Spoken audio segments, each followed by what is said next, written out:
All right, the time is now 6:07. We have a weekend chock full of events, and most of them outside. Yeah, so we got a weekend chock full of heat and humidity as well here in central Georgia. But like I was talking about earlier, it's not anything we're not used to for the 4th of July. It's Right. just stuff we haven't seen yet this year, which means our bodies are not quite antiquated to it yet. So it's gonna be a hot one to say the least. Let's take a live look down in the Georgia National Fairgrounds this morning.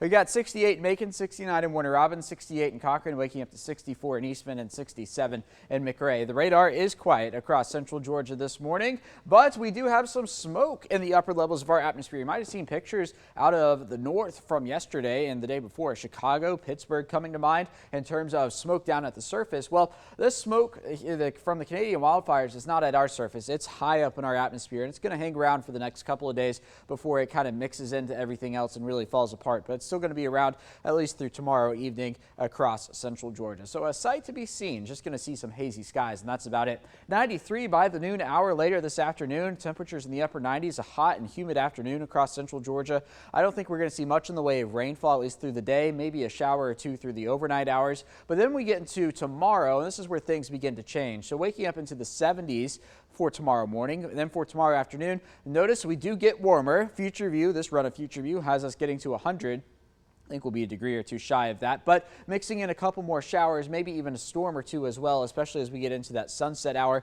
Now, this is this run of Future View. We have previous runs that show rain at different times in the day on Friday. So as of now, we got about a 30 to 40% chance of rain. Going to watch the details on that closely. Waking up dry on Saturday morning, but then for Saturday afternoon, again, the possibility of showers and maybe even a storm or two across central Georgia. And in fact, we would even have a storm threat, a strong storm threat with that, which I'll show you in just a moment. Sunday, looking for the summertime stuff, pop-up stuff on into Monday, much of the same. And then for the 4th of July, much of the same as well. But we could still have a couple of those showers and storms around on the 4th, right around that sunset hour, which of course would impact fireworks if they were to be in your neck of the woods. But as I was talking about in terms of the strong storm threat, at least for tomorrow, they're level 2 from the Appalachian Mountains on up through Illinois. We look forward into Saturday, and this level 1 that clips the northern part of our area on Friday shifts down into all of central Georgia for Saturday. So any storms we do see on Saturday, again, could be on the stronger side of things. Not anything too crazy, but just something to take note of, especially with